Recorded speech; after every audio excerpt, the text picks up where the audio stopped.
Now we are going to start with third type of bonding, that is metallic bonding. ठीक है, between atoms. So atoms के बीच में हमने अभी तक दो टाइप की बॉन्डिंग डिस्कस करी. एक तो डिस्कस करी आयनिक बॉन्डिंग, दूसरी डिस्कस करी कोवैलेंट बॉन्डिंग. आयनिक में the electrons from one atom leaves the atom and goes to some other atom in order to form previous atom पे cation and latter atom पे anion. ठीक है, and then there is electrostatic attraction between the two atoms to form a bond. Covalent bond में there is sharing of electrons between two atoms and a strong electrostatic attraction develops between them, and that leads to that covalent bonding. In metallic bonding there is a third type of phenomena which occurs, which resembles closely to delocalization, that is resonance. ठीक है, what happens is, say जो भी हमारे metals होते हैं, aluminium, iron, sulphur sulphur sodium, iron, copper, gold, silver, zinc, ये जो भी मेटल्स, ठीक है ना,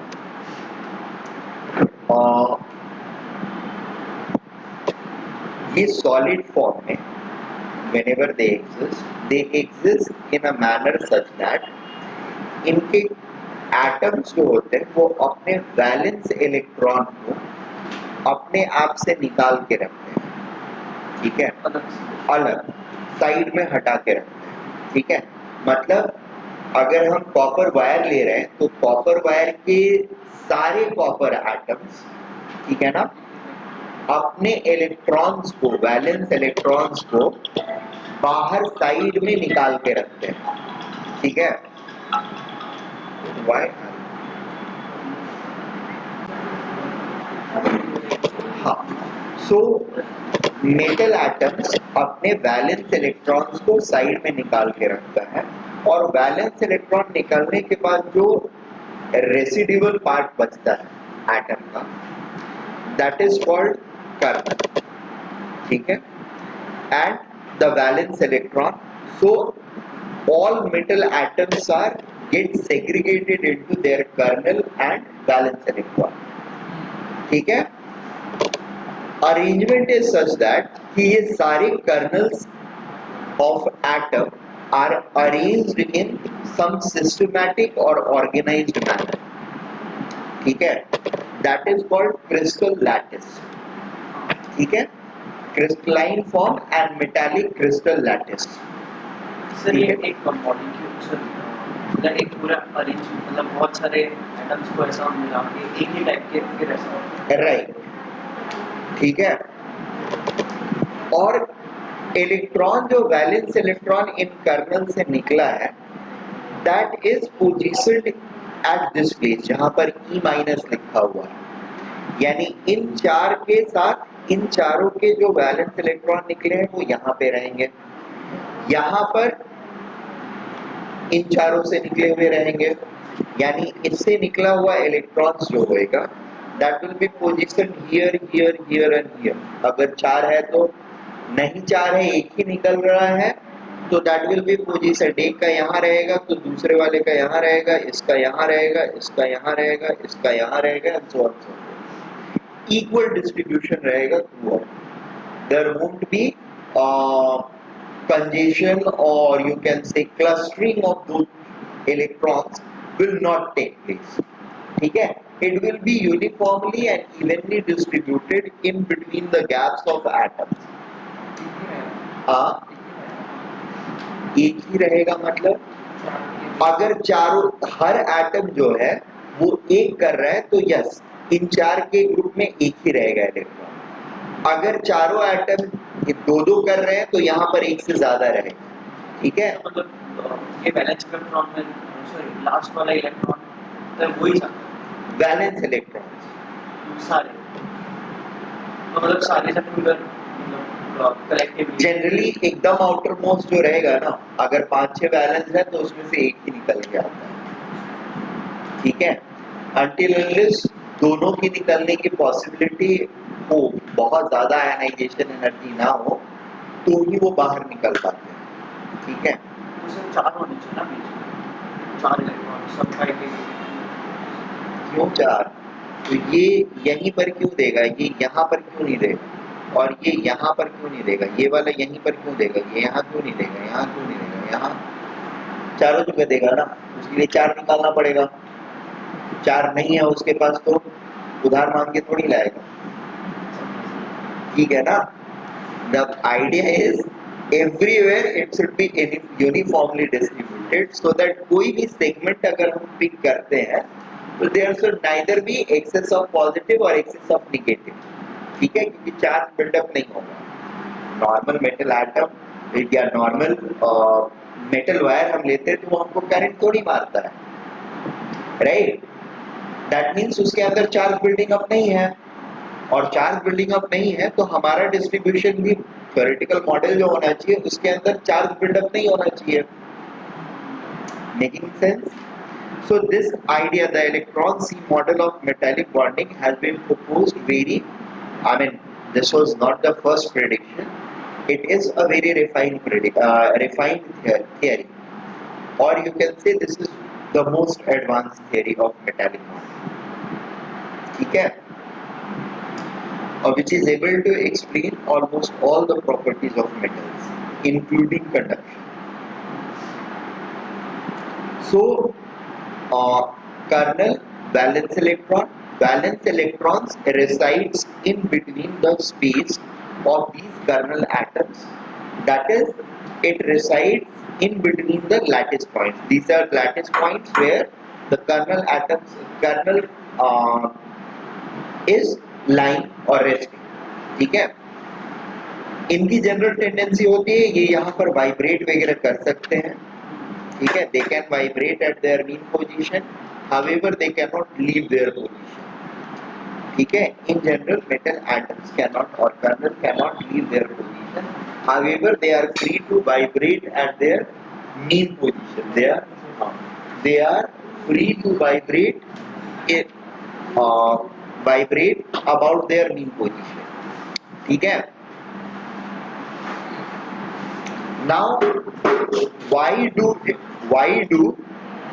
the metal atom sheds its valence electron? ठीक है, what is the reason behind it? I said at the very beginning this model has something to do with resonance। it's not resonance, rather it's delocalization, right? So what happens is any charge, if it is attracted by multiple charges, ठीक है, instead of getting attracted by a single charge, अगर ये सिर्फ इसके साथ attraction में है, यानी इसके ऊपर अगर रहता, जैसे ये इलेक्ट्रॉन जब तक इस एटम का पार्ट था तो सिर्फ ये इसके न्यूक्लियस से अट्रैक्ट हो रहा था। ठीक है ना, मतलब एक इलेक्ट्रॉन एक न्यूक्लियस से अट्रैक्ट हो रहा है तो उसकी अपनी कुछ पोटेंशियल एनर्जी रहेगी। अगर ये इलेक्ट्रॉन साइमल्टेनियसली मल्टीपल न्यूक्लियाई से अट्रैक्ट होने लगे, ठीक है, या मल्टीपल पॉजिटिवली चार्ज सिस्टम से अट्रैक्ट होने लगे, तो ऑब्वियसली इस इलेक्ट्रॉन की पोटेंशियल एनर्जी क्या होगी, बढ़ेगी या कम हो जाएगी?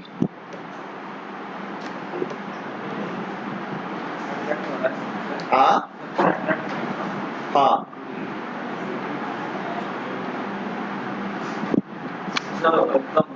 कम होगी। कम होने की वजह से ही तो रेजोनेंस हो रहा था, राइट? वहां पर भी तो यही लॉजिक था ना, मल्टीपल सिस्टम्स के साथ, मल्टीपल न्यूक्लियाई के साथ इलेक्ट्रॉन अट्रैक्शन में आ पाए, और आ पाता है तो पोटेंशियल एनर्जी कम होगा, इसलिए इसमें आना चाहता है। ठीक है, तो यहाँ पर भी the idea is principally the same. This electron if it comes out of the metal atom, it will leave behind a kernel, and this kernel is going to be positively charged. Now that same electron, by leaving behind its atom, it will create kernels, and other atoms will also create their kernels। ठीक है, thus any given electron will be under influence of multiple positively charged ions or positively charged kernels simultaneously, or any given electron will be under influence of multiple positively charged kernels simultaneously. This will bring down the potential energy of this electron. Is that okay? अब इससे हमको कुछ फायदा हो जाता है. फायदा क्या हो जाता है? मेटल जो गुड कंडक्टर है, वो गुड कंडक्टर इसीलिए है क्योंकि ये इलेक्ट्रॉन्स बाहर आके बैठे रहते हैं. ठीक है. अगर ये इलेक्ट्रॉन्स इस मेटल एटम के अंदर में रहता तो it would have been more difficult for us to push it out. ठीक है. और तब शायद इलेक्ट्रिक करंट इतना फास्ट फ्लो नहीं करता जितना फास्ट हमने स्विच ऑन किया और तुरंत बल्ब जल जाता है. ये इतना फास्ट नहीं हो पाता. ठीक है. हम स्विच को ऑन करते हैं and it would have taken some time to get the bulb or fan I mean to put on. For example अगर हम पाइप से पानी वानी डालते हैं, अगर लंबा पाइप ले लें तो नल ओपन करने एंड बाहर फ्लो देखने में इट टेक्स टाइम. ठीक है ना. बट हम जब इलेक्ट्रिसिटी की बात करते हैं it doesn't take time. Why? क्योंकि हमारे पास एवर रेडी इलेक्ट्रॉन्स बैठे हुए हैं. पीछे वाला इसको धक्का मारता है, ये सामने वाले को मारता है, उसका सामने वाला, ऐसे करके फटाफट with in no time it propagates to a large distance. ठीक है ना. सर आपने अभी वो कर्नल्स के वाइब्रेशन का सर वो एक बार सी इसका ये होता है फंडा कि all the colonel's keeps vibrating eight there mean position. ठीक है. however they are not free to move. They are not free to move. Their movement is restricted, but they are free to vibrate about their mean position. ठीक है. वो generally लेकिन move ऐसे vibrate नहीं करता. Vibrate करते हैं, move नहीं करते हैं. वाइब्रेट हमेशा करते हैं. सिर्फ एब्सोल्यूट जीरो पर उनका वाइब्रेशन रुकता है. अदरवाइज वो वाइब्रेट करते रहते हैं. They are in continuous vibration. Is that okay? अब इस चीज को नोट कर लीजिए. हम मतलब just note them down. Athar देश पांडे,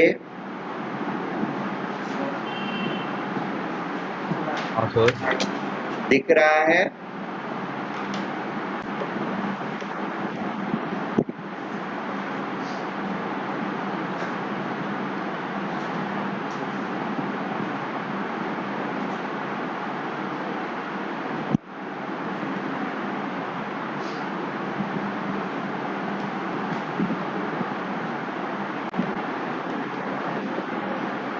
थर्ड पॉइंट तक लिख लिया ना. When valence electron is part of only one atom, it is localized and have higher potential energy, whereas when it leaves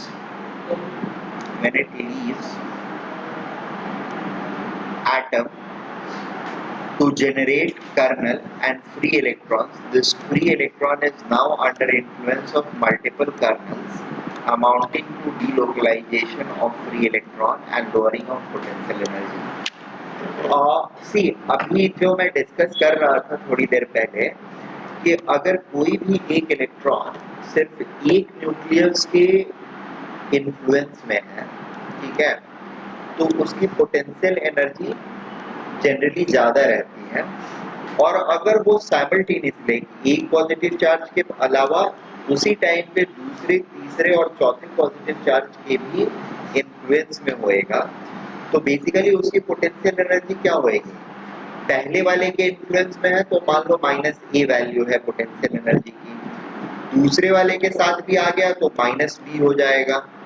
तो -a and -b will be added together, it will become minus, और फिर उसमें और -c and -b भी add होना है. 4 से अगर इंटरेक्ट कर रहे हैं साइमल्टेनियसली तो it will become a much smaller number compare to -a. Are you getting this point? Yes but sir उससे क्या होगा? अरे उसी से तो सब होना है ना। स्टेबिलिटी पोटेंशियल एनर्जी अगर तुम्हारी घट रही है तो तुम क्या हो रहे हो? What is happening to you? If your potential energy is decreasing then what is happening to you? Kinetic energy is increase. और एनर्जी रिलीज नहीं हो सकता है। हो सकता है। और रिलीज हो गया तो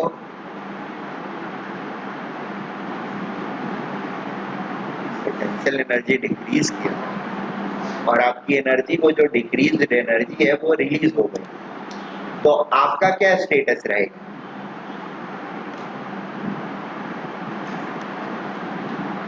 मेरा स्टेटस मतलब? हाँ, अरे तुम्हारा स्टेटस, तुम ज्यादा एनर्जेटिक होगे या कम एनर्जेटिक होगे? हाँ, हाईली एनर्जेटिक। हाईली एनर्जेटिक हो जाओगे, रिलीज हो गया एनर्जी तो नहीं नहीं, रिलीज नहीं ठीक। हुआ है तो लो लो। लो एनर्जेटिक हो जाओगे। लो एनर्जेटिक का मतलब क्या होता है? लो इन एनर्जी का मतलब क्या होता है?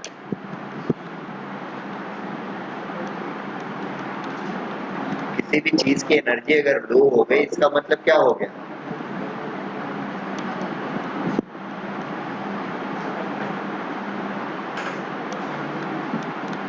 Less reactive, stable. तो वैसे सेंस में हाँ। और वैसे ही सेंस में, और पूरी दुनिया, पूरा नेचर जो है वो what is tries to attain? Low everything potential in low high. Potential energy और low high stability, yes. Right ना? so हाँ so are these electrons.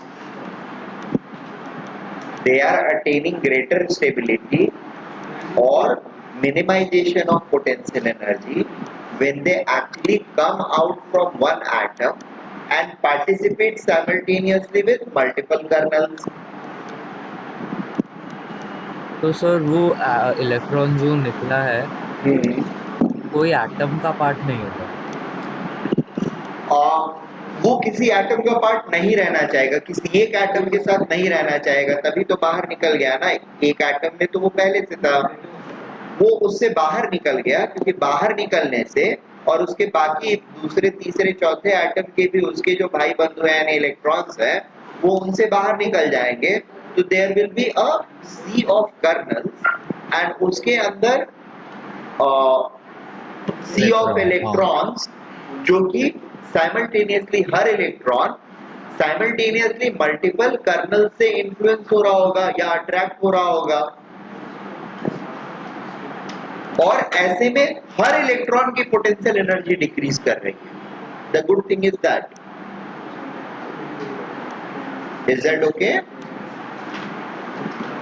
ऐसा थोड़ी है कि सिर्फ इसी इलेक्ट्रॉन का, इसको तो मैंने रोल हाँ मॉडल सर। लेकर के यहाँ पर एक्सप्लेन किया है, बट इसका मतलब ऐसा थोड़ी है कि सिर्फ यही इलेक्ट्रॉन की एक निकला है इसी का पोटेंशियल एनर्जी। सारे इलेक्ट्रॉन जो निकले हैं हर जगह पर जो है वो सब साइमल्टेनियसली मल्टीपल कर्नल्स के साथ इंटरेक्ट कर रहे हैं एंड देयरफॉर सबकी पोटेंशियल एनर्जी साइमल्टेनियसली डिक्रीज हो रही है,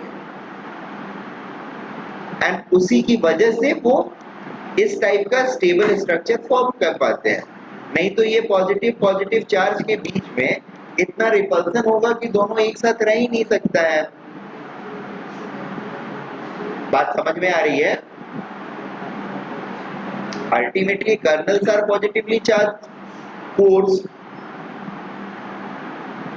how can two positively charge thing can be together? Can they B?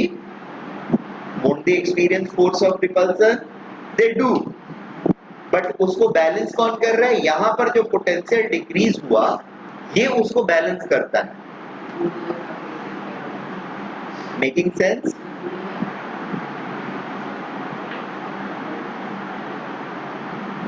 Hello,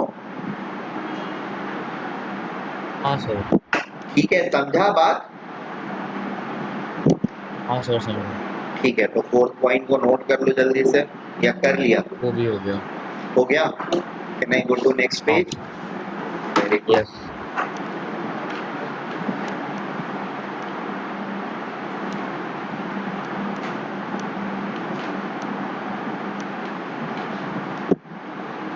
Note these points as well.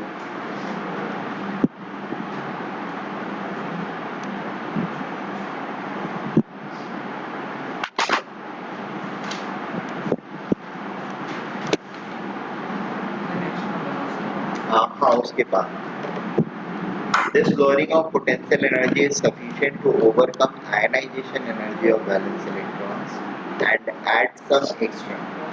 This extra or balance dip in potential energy is the root of metallic bonding interaction.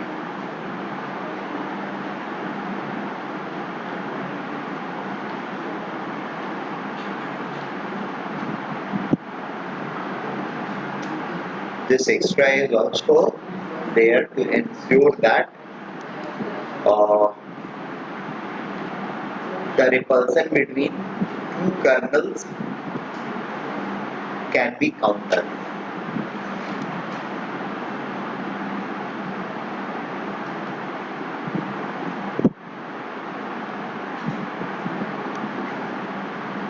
पर add some extra क्या? मतलब ionization energy के लिए जितनी energy चाहिए उससे थोड़ी ज्यादा एनर्जी अच्छा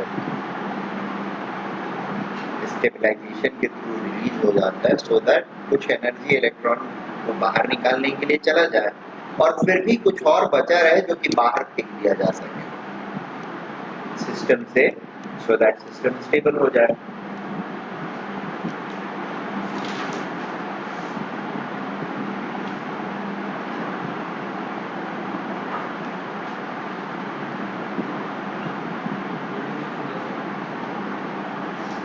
This is just a schematic to explain. 3 unit अगर मेरा आयनाइजेशन एनर्जी है 4 यूनिट आयनाइजेशन एनर्जी है तो डीलोकलाइजेशन के थ्रू इलेक्ट्रॉन के बाहर निकलने एंड मल्टीपल कर्नल्स के थ्रू शेयर होने से टोटल मान लो 5 यूनिट ऑफ एनर्जी हमको मिलती है तो 4 यूनिट यूटिलाइज हो जाएगा हमारा आयनाइजेशन को बैलेंस करने में and 1 unit will be there to appear as metallic bond. 4 units इसके लिए अरे मानना है 4 यूनिट मान लो 3 यूनिट मान लो आयनाइजेशन के लिए इलेक्ट्रॉन को निकालने के लिए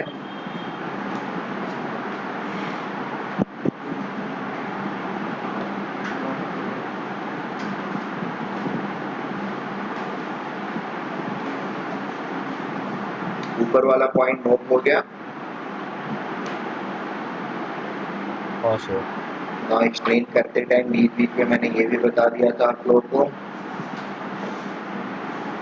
गुड कंडक्टर ऑफ इलेक्ट्रिसिटी और कंडक्टर क्यों होते हैं मेटल्स क्योंकि ये फ्री इलेक्ट्रॉन्स अवेलेबल रहते हैं.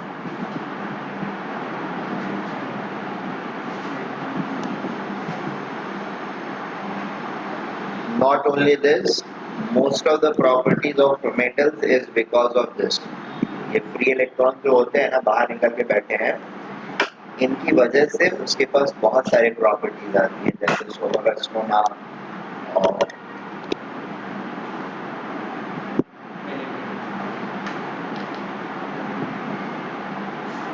सॉरी क्या बोल रहे हो malleability ductility most of the properties are because of this only. ऐसे मान के चलो सारे प्रॉपर्टीज का उनके रिलेशन इसी फ्री इलेक्ट्रॉन से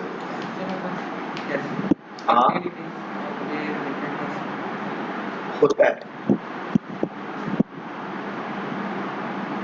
दैट्स हायर साइंस मैं बता रहा हूँ आपको कि होता है. ठीक है. इनफैक्ट मेटल्स की ऑप्टिकल प्रॉपर्टीज जो होती हैं वो भी इसी के वजह से होती है. ऑप्टिकल लाइट के साथ भी इंटरफेयर करते हैं. हाँ इनकी ऑप्टिकल प्रॉपर्टीज भी होती हैं मतलब ये लाइट के साथ इंटरेक्ट करते हैं. रिफ्लेक्ट और रिफ्लेक्शन और रिफ्लेक्शन के अलावा भी कुछ चीजें करती हैं लाइट. ठीक है ना. स्कैटरिंग करती है. ठीक है. डिफ्रैक्शन करता है तो ये उनके साथ भी इंटरेक्ट करते हैं. और इनफैक्ट रेसिस्टेंस वगैरह जो होता है ना conductivity resistance of metals that is related to optical properties.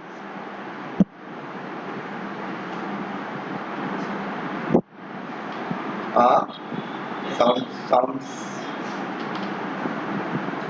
and to your surprise The optical properties and electrical properties of materials are actually solutions of one single equation. ठीक है? The solution is in form of complex number. Real part जो होता है वो एक property देता है और कॉम्प्लेक्स पार्ट जो होता है वो दूसरी प्रॉपर्टी देता है. ठीक है? एक इक्वेशन है, उसका सॉल्यूशन जो है that is in form of complex number. उसका रियल पार्ट, उस कॉम्प्लेक्स सॉल्यूशन का रियल पार्ट जो है that gives you one of the properties that is electrical properties and this the complex part gives you the optical properties. ठीक है? So they are so neatly and closely intermingled.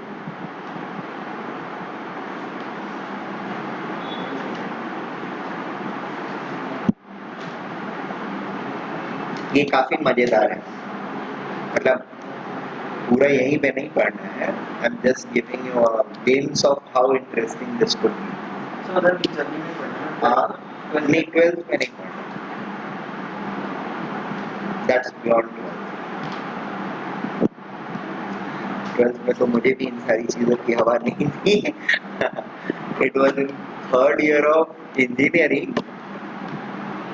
हाँ, तो ये जो colonel's है वो उसको शेयर कर रहे हैं या क्या कर रहे हैं? कर्नल शेयर कैसे करेगा? कर्नल से और शेयर एज इन कैसे बोल रहे हो? बॉन्डिंग कैसे फॉर्म हो रहा है? सी, बॉन्डिंग हमेशा जो है वो ओवरलैपिंग के फॉर्म में ही नहीं होता है. Bonding is what? Bonding is an interaction energy या फिर bonding is a force of attraction. ठीक है? अब फोर्स ऑफ अट्रैक्शन जो है वो इट इज नॉट मैंडेटरी कि it can come only via overlapping. ठीक है? यहाँ पर वो फोर्स ऑफ अट्रैक्शन जो है, ये अगर 4 कर्नल्स हैं और इनके बीच में एक इलेक्ट्रॉन बैठा हुआ है, इनिशियल पोटेंशियल एनर्जी मान लो रेफरेंस पोटेंशियल एनर्जी 0 है. ठीक है? और अभी इनका पोटेंशियल एनर्जी क्या हो जाएगा? It will be some negative value, let us assume it to be -a. That means this system by generating this type of model is releasing a amount of energy. ठीक है?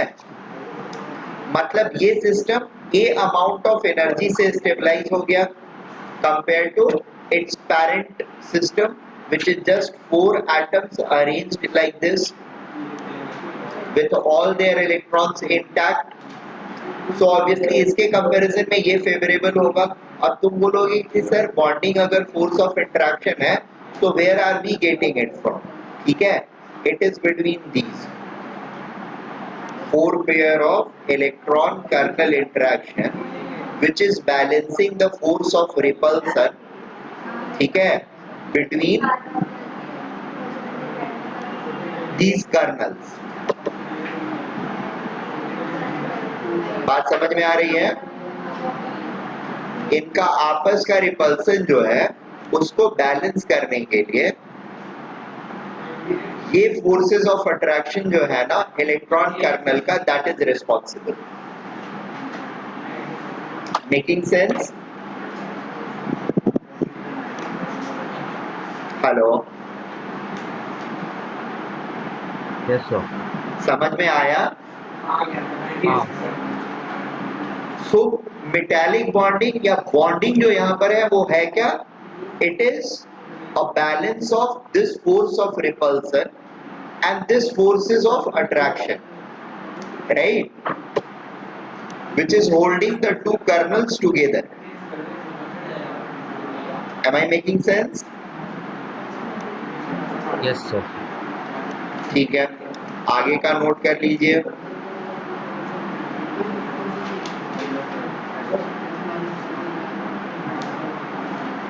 यहाँ तक note कर लिया ना लोगों ने? क्वेश्चन के पहले तक हो गया सर. क्वेश्चन के पहले तक हो गया. चलो फिर क्वेश्चन नोट करो. अब ठीक है, ये क्या बोलना है, ये तो बस क्वेश्चन नोट कर लो, आंसर तो पता ही है। किया है तो फिर रहने दो।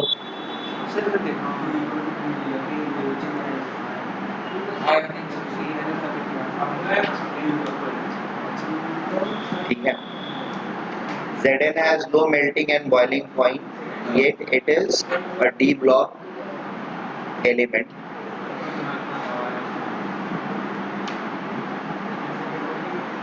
Why is it so?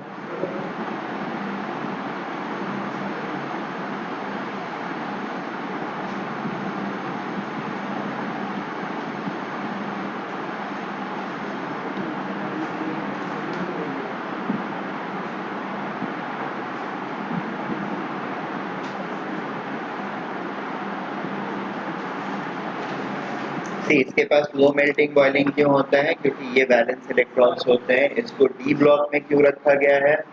क्योंकि लास्ट इलेक्ट्रॉन जो है वो डी ऑर्बिटल में आता है इसमें, ठीक है ना। लास्ट 10th इलेक्ट्रॉन जो डी ऑर्बिटल का है, that is the last electron which is coming to the D orbital, इसलिए इसको डी ब्लॉक में रखा गया है। और इसकी मेल्टिंग बॉइलिंग पॉइंट इसके वैलेंस इलेक्ट्रॉन के साथ रिलेटेड है, ठीक है।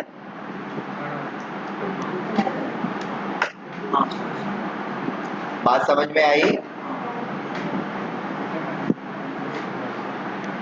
So note it down and साथ में ये सप्लीमेंट्री इंफॉर्मेशन। क्या हुआ? जिंक का मेल्टिंग पॉइंट क्या होगा?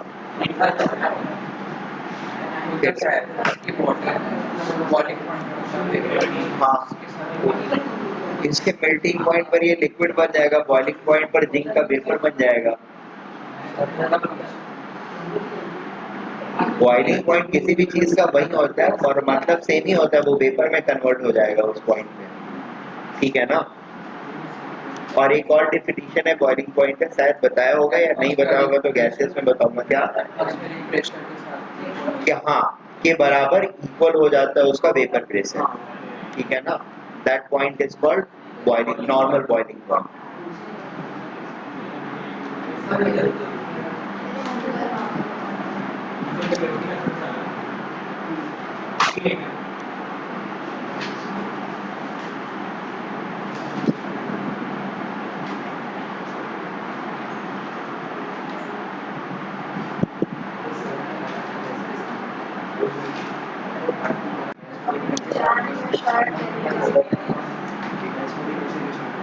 वैसे आने के चांसेस बहुत ही कम है क्योंकि और भी काफी अच्छी चीजें हैं उनके पास पूछने के लिए इस चैप्टर में, but still if it happens कि मेटालिक बॉन्डिंग कंपेयर करने के लिए आ गया बॉन्डिंग स्ट्रेंथ, तो how are we going to compare, what are going to be the key ideas on the basis of which we are going to compare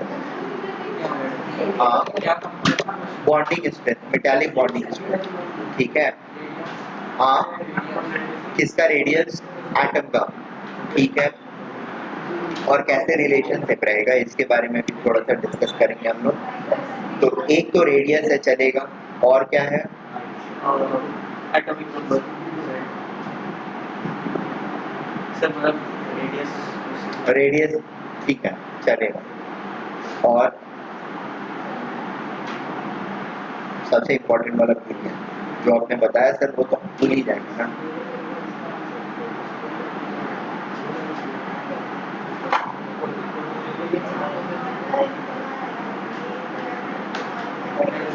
sorry, किसकी energy?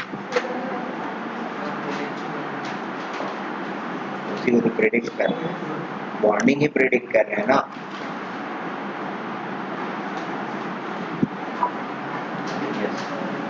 Come on. In a period left to right, metallic properties, metallic bonding strength बढ़ती है घटती है?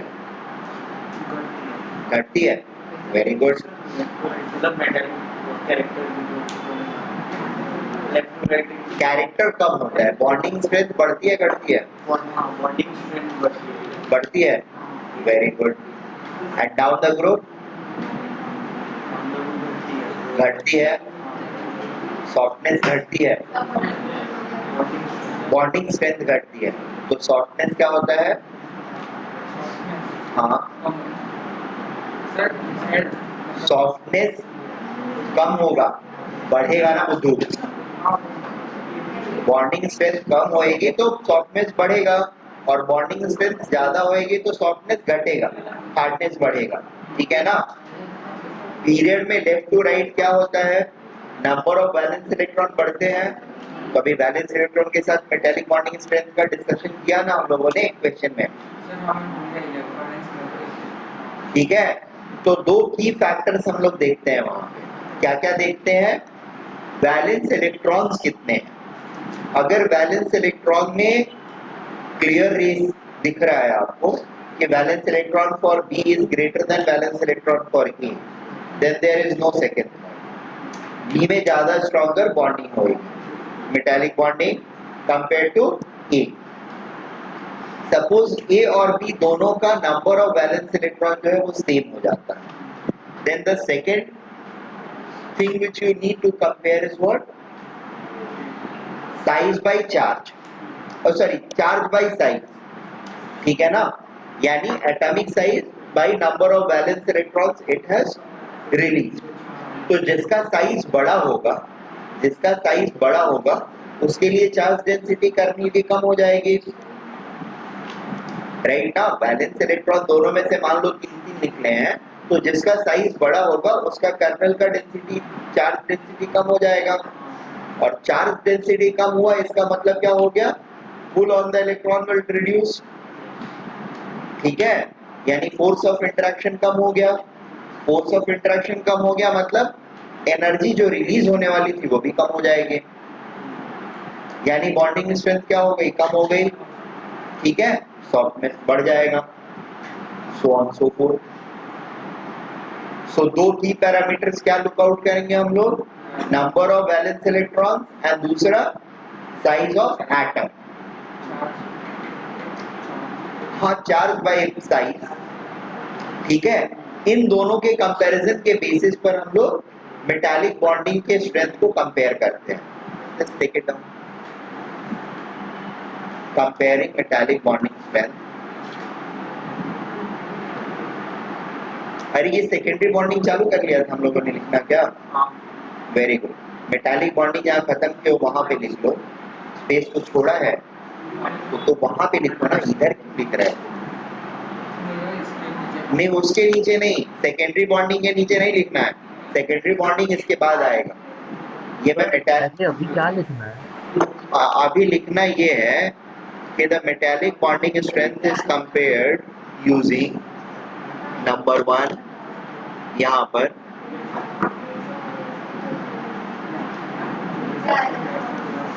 Metallic bonding strength depends on number 1 number of valence electrons contributed for localization, ठीक है? और second क्या है?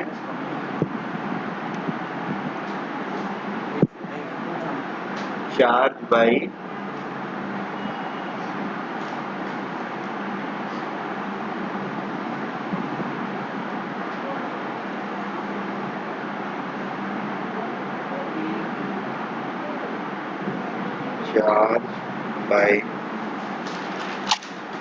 size ratio. So bonding strength is metallic bonding strength is directly proportional to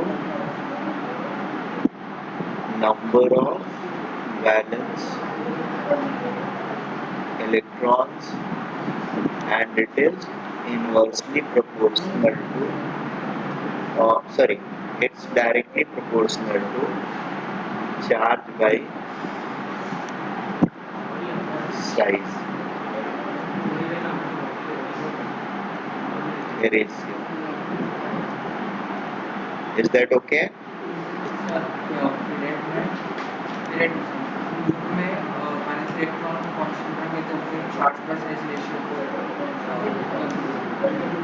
sir और ऊपर से नीचे में सॉफ्टनेस बढ़ेगा सॉफ्टनेस बढ़ेगा ना, सर मतलब हम लोग पहले सोडियम और सीजियम ज्यादा सॉफ्टर होता है सोडियम से. Softness decreases down, increases down the road. It's easier to cut cesium.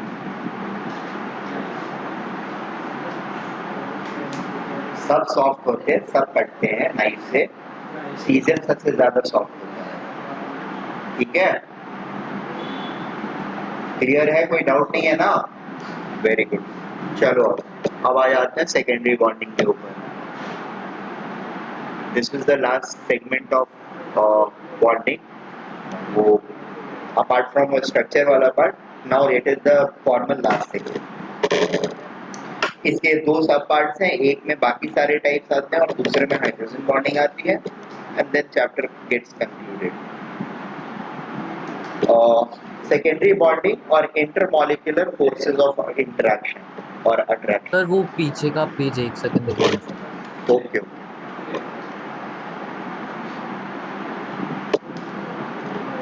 So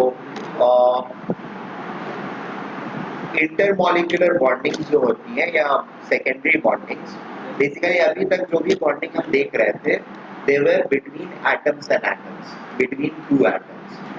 secondary bonding therefore they were called as primary bonding. Secondary bonding में क्या होता है? These are the interactions between two molecules. ठीक है, it is not between atoms, rather it is between stable system और the molecules. ठीक है, एक मॉलिक्यूल दूसरे मॉलिक्यूल से कैसे इंटरेक्ट करता है, that is what we study in secondary bonding. ठीक है, the interaction between particles molecules of any system is known as secondary bonding और intermolecular interaction. These interactions are of two types, repulsive and obviously attractive. ठीक है,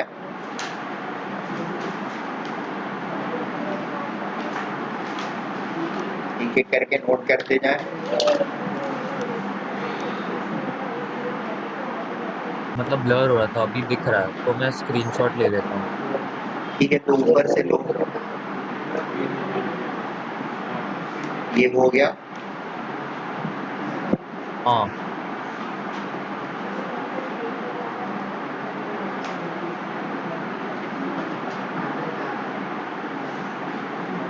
हाँ sir हो गया.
गया।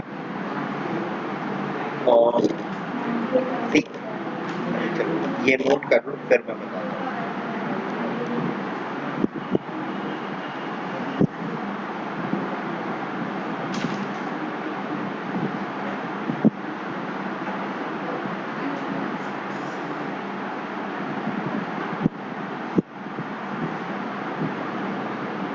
First page पूरा नोट कर ले लो आप लोग, फिर I will tell you, like I will start explaining things.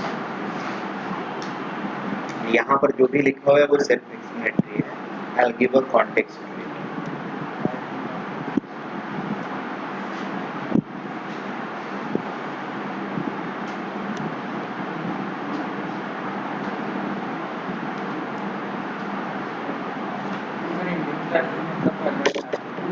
क्या क्या? इंड्यूस नहीं, टेम्परेरी। इंड्यूस का मतलब टेम्परेरी होता है।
सॉरी,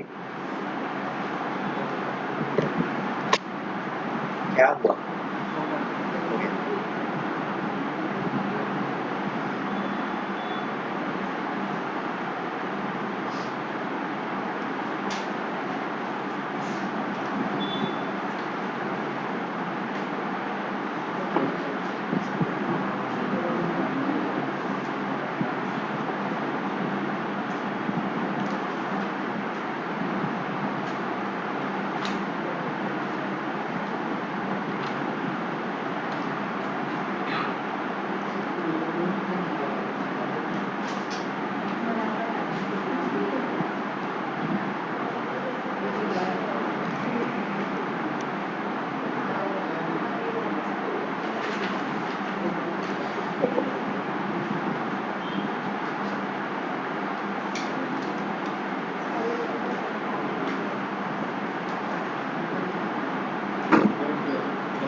नोट कर लिया? Okay, now start listening. See, molecules जो भी होंगे उनके बीच में there could be either repulsive force or attractive force. ठीक है, attractive forces are because of these five reasons, or these they can be of these five types. repulsive forces जो है वो primarily दो टाइप के होते हैं। बी वाला टाइप जो है ना, न्यूक्लियर रिपल्सन जो है, that is very little to be found। यहाँ पर बी टाइप जो है, this is very little to be found।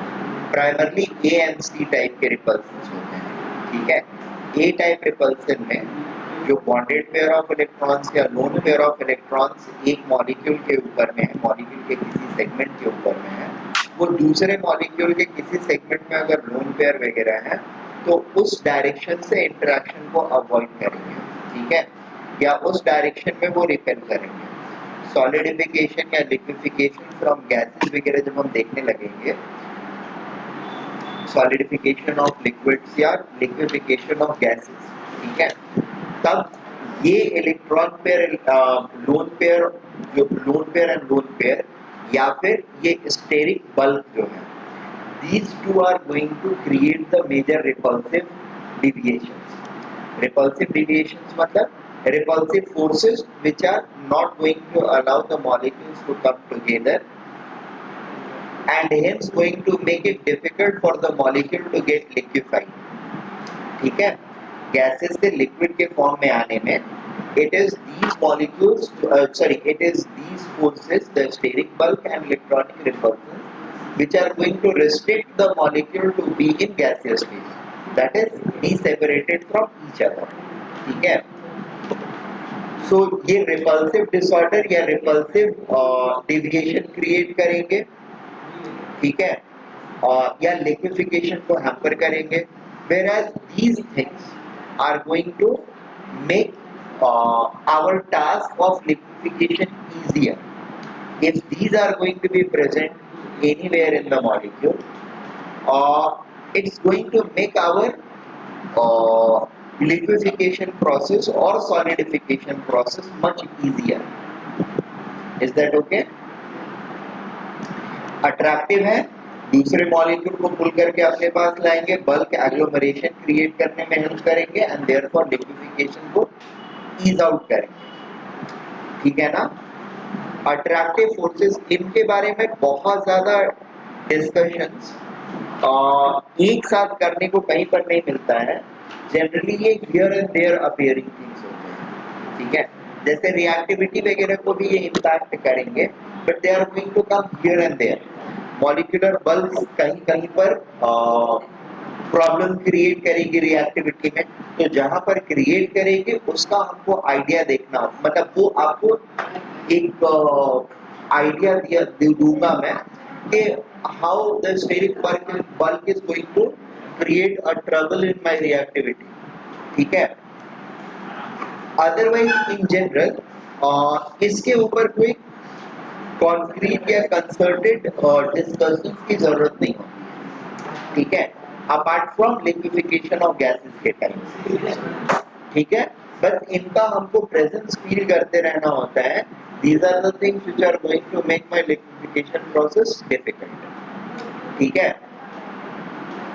या बॉइलिंग पॉइंट में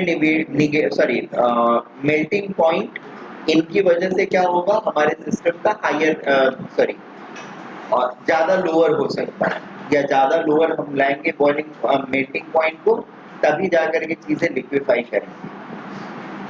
मेल्टिंग ही होगा, सॉरी बॉइलिंग पॉइंट, ठीक है ना। Attractive forces are some things which is more southward, ठीक है। The reason is physical states को define करने में majorly these are the participative element, ठीक है, या these are the forces which are majorly going to define the state of our molecular systems at normal temperature and pressure, ठीक है। अगर molecules के बीच में इंटरेक्शन, देखो मॉलिक्यूल्स के बीच में अगर अट्रैक्शन बहुत अच्छा है, ठीक है, तब तो चीजें सॉलिड ही हो जाएंगी मोस्टली। मॉलिक्यूलर सॉलिड्स होते हैं, या आयनिक तो हमेशा सॉलिड ही रहते हैं, तो आयनिक सॉलिड है, then you have molecular and covalent solids. Molecular solids come from stronger interaction between ions and dipoles के interaction से आता है, या फिर stronger dipole interaction से भी आ सकता है, but generally वो ion dipole interaction से आता है, ठीक है। और मॉलिक्यूलर सॉलिड हो गया, मॉलिक्यूलर सॉलिड के बाद आयनिक सॉलिड, आयंस यानी जो हमारे सॉल्ट्स वगैरह होते हैं उनका आयंस के इंटरेक्शन से हो गया। देन कम्स कोवैलेंट सॉलिड जो होता है उसमें प्रॉपर बॉन्ड्स, कोवैलेंट बॉन्ड बनते हैं, जैसे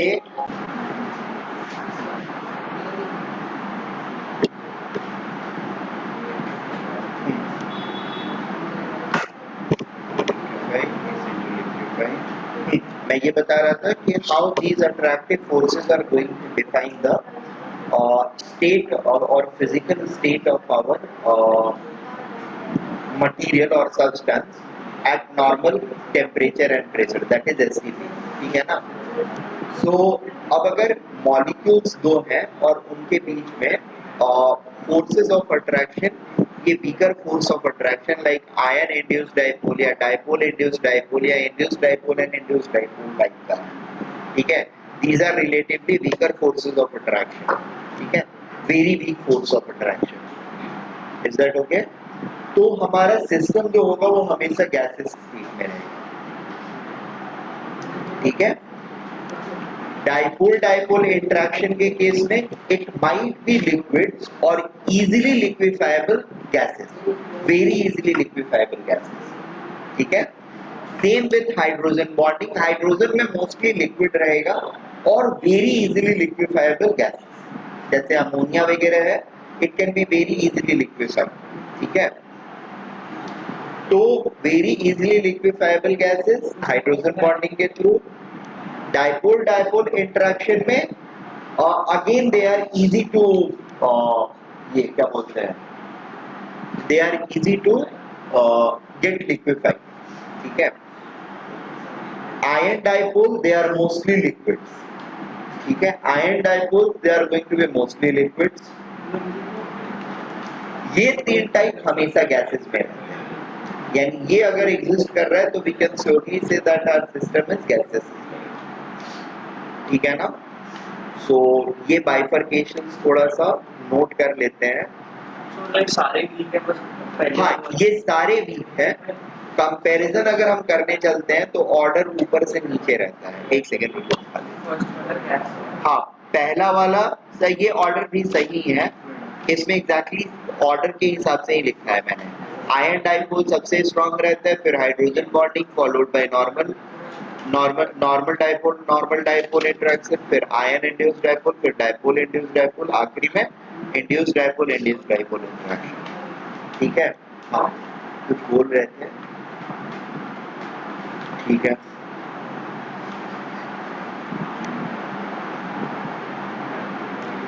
और इन तीनों को generally replace these three as van der Waals forces of attraction.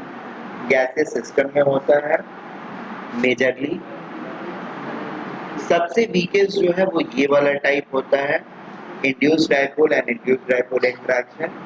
और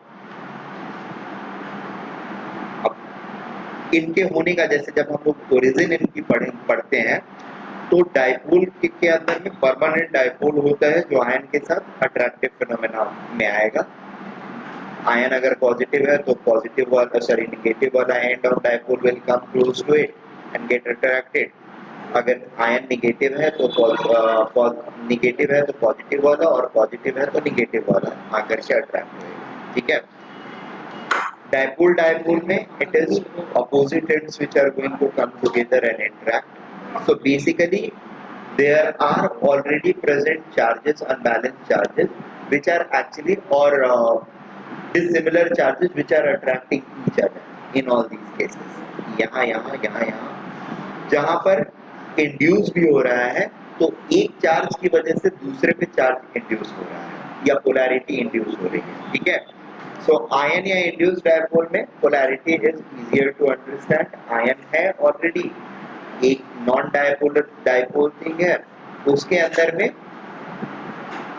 नॉन डाइपोल वाले में थोड़ी पोलैरिटी आ जाती है, या जनरली डाइपोल मोमेंट जीरो रहता है क्योंकि बॉन्ड मोमेंट जीरो रहते हैं, सॉरी बॉन्ड मोमेंट सारे का सब वेक्टोरियल सम बिकम्स जीरो, तो उसको नॉन पोलर हम लोग बोल रहे हैं। बट देन इधर से कोई चार्ज एंटिटी आती है या परमानेंट डाइपोल आता है तो वो उसको पोलराइज करता है, बॉन्ड टू बॉन्ड पोलराइजेशन होता है। एक बॉन्ड जिसके पास बॉन्ड मोमेंट है, पोलैरिटी है, उस बॉन्ड को ये वाला परमानेंट डाइपोल जो होगा दैट विल पोलराइज। एक मॉलिक्यूल के अंदर चार बॉन्ड्स हैं, चारों बॉन्ड्स का बॉन्ड मोमेंट या डाइपोल, चारों बॉन्ड का बॉन्ड मोमेंट सम करके जीरो हो गया। दैट डजंट मीन कि सारे बॉन्ड्स के बॉन्ड मोमेंट जीरो होंगे, अब एक कोई एटम या मॉलिक्यूल आता है, एक आयन आता है या एक मॉलिक्यूल आता है जिसके पास परमानेंट डाइपोल है, तो वो इस दूसरे वाले मॉलिक्यूल के एक बॉन्ड को जो कि उसके क्लोजर है उसको ज्यादा पोलराइज कर देगा, ठीक है। और ज्यादा पोलराइज किया तो एक इंटरैक्टिव फेनोमेना उसके साथ क्रिएट करेगा। So all of them are pretty well explained. ये जो होता है इसमें थोड़ा सा हमको इलेक्ट्रॉनिक मोशंस को ध्यान में रखना होता है, ठीक है। जनरली इसका ऑब्जर्वेशन हमको सबसे पहली बार पता चला ऑन द बेसिस ऑफ और by taking an idea of percentage ionic character in hydrogen molecules, ठीक है।